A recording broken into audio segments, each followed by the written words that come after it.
જય શ્રી કૃષ્ણ, જય સ્વામિનારાયણ। તો આજે આપણે કોઠાની ચટણી બનાવીશું। એના માટે મેં 3 નંગ કોઠા લીધા છે।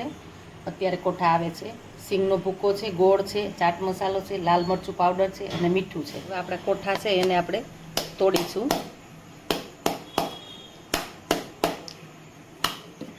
આ રીતે જો માવો નીકળી ગયો ને હવે આપણે આ કોઠું છે એને બાઉલમાં લઈ લઈશું। તમે જોઈ શકો છો એકદમ સરસ પાકેલું છે। એ માવો લઈ લઈશું।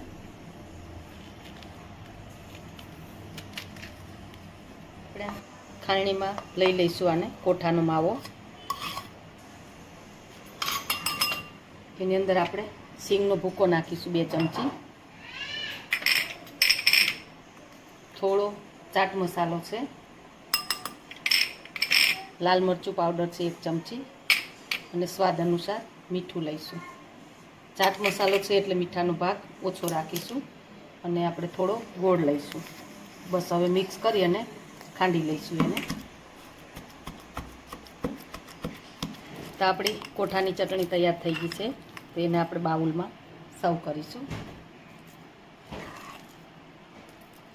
તો તૈયાર છે આપણી કોઠાની ચટણી। તમે એકવાર ટ્રાય કરજો, બહુ જ સરસ સ્વાદ એનો હોય છે અને ખૂબ ટેસ્ટી લાગે છે।